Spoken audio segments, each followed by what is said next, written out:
Hello, AAA Game here. First off, I'd like to apologise for the amount of time between the last video and this one. I've been having issues with my computer and audio devices, but it's all good now and I can get on with the videos. Today I want to do something I plan on doing on the odd occasion, and what better way to start this series of rants than with a Legend of Zelda one, and one that every fan does at least once in their lives. This is a rant about the mess we know as the Legend of Zelda timeline. Specifically why Breath of the Wild doesn't fit anywhere on the timeline. The reason I started this video is to get something off my chest. A lot of people are still saying that because Koroks are in the game, it confirms the adult timeline. No, it fucking doesn't! If anything, the rock salt is the only compelling evidence of that. But even then, I think it's nothing more than a meaningless description of just another random item in the game. As for the Koroks, we've all seen and heard by now why the Koroks is a bad example, but I thought I should still point out why. The Koroks did not evolve from the Kokiri. The Kokiri took the form of the Koroks once they left the forest and went onto the mountain to live onto the ocean.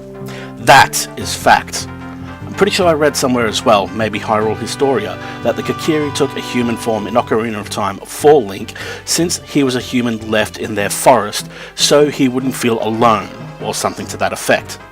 Did we ever see any Kokiri in any other game? It's also likely that the Korok form is their natural form. And another thing that's bugging me, and this one sticks out like a sore thumb, the thumb that poked these theorists in the arse, that is, and that's Tingle. Yes, Tingle. Knowing how the fandom feels about him, it really is a poke in the arse too. Tingle has appeared in several games, most notably Majora's Mask, Wind Waker, and Minish Cap, all on different timelines. So why can't Koroks and other characters and races appear elsewhere on the timeline? Now that I've got that off my chest and calmed down, I want to point out that I'm not flat out denying Breath of the Wild will show up on the adult timeline, just that the Korok thing has been pissing me off the way people have been using that as their excuse for their theories. Honestly, from what we've seen, there's pretty much evidence for and against every timeline, almost as if Nintendo did it on purpose. There are statues and references to the goddess Harli, which supports the unified timeline, although we all know that's impossible thanks to Ganon. That rock salt description supports the adult timeline.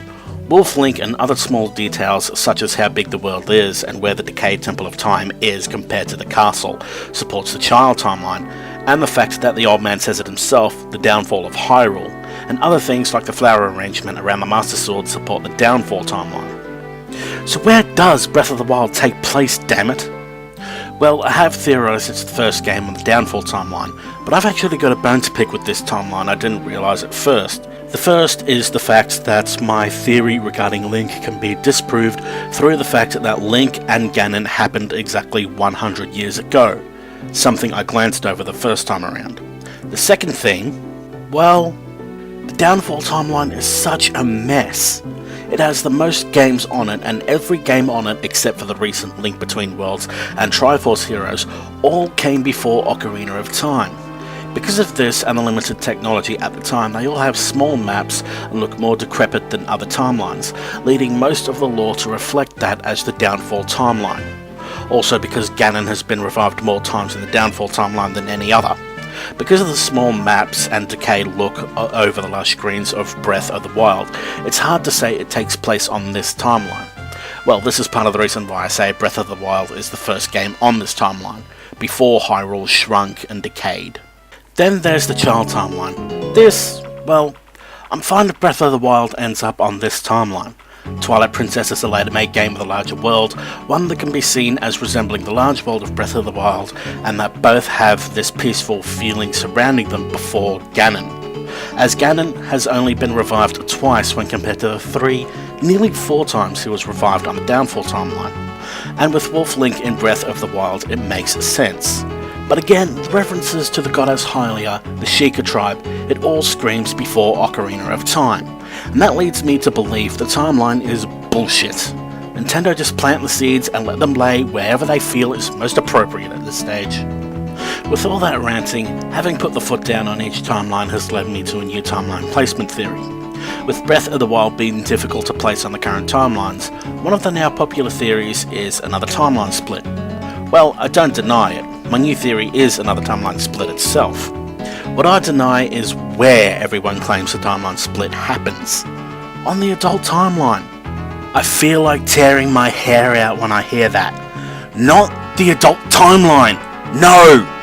Bad! No fucking way is this fucking game taking fucking place on that fucking timeline. God damn it, why does this annoy me so much? Well, I did say why the Koroks won't count towards it, but not why the timeline split won't happen here. Alright, let me make this crystal clear. King wish before battle. You with me? Do you understand? Even if Ganondorf won, Hyrule would have flooded anyway. He would have had to wait until something happened, maybe encase himself and revived when the flood receded.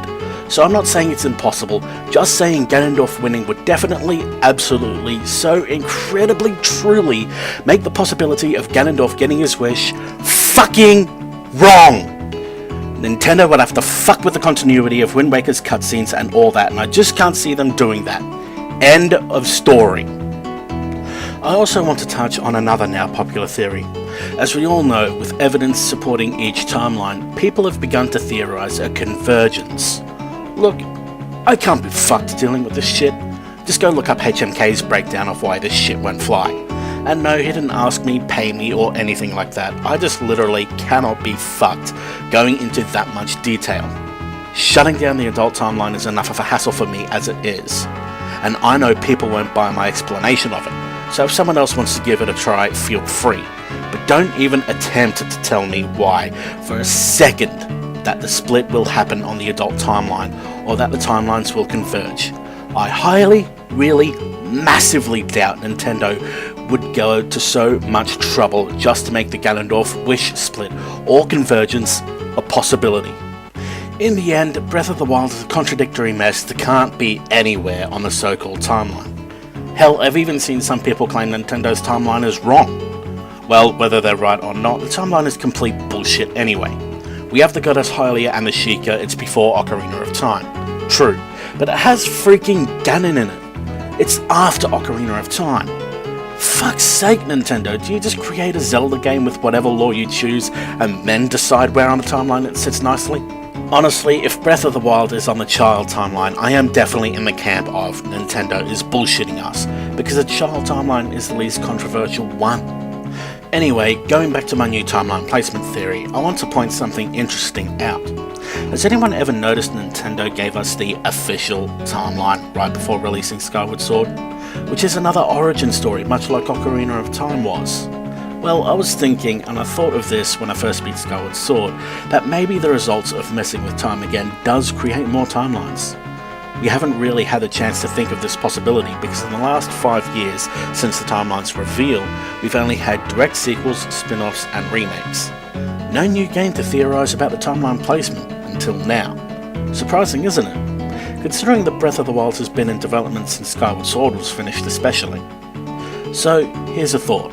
Two actually. Remember the Tingle thing earlier? He appeared in Majora's Mask and Wind Waker. They don't take place in the same year, if you want to call it that.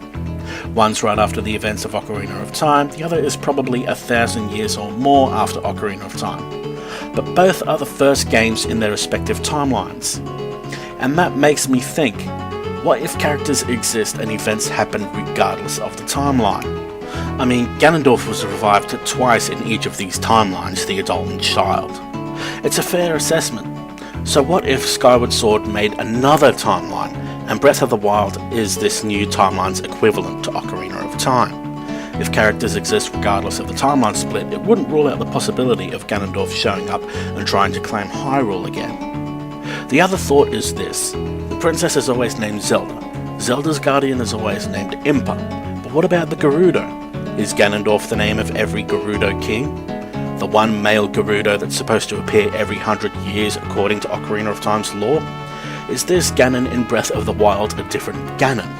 It's a possibility, but one so far-fetched, it's as nuts as saying the official timeline is flawless and not bullshit at all. Thank you everyone for tuning in and listening to me ramble on, and if you have any questions, feel free to drop me a message on my email, Facebook or Twitter accounts found in the links below. I hope you enjoyed this video and please don't forget to like, subscribe and all that crap. See you later.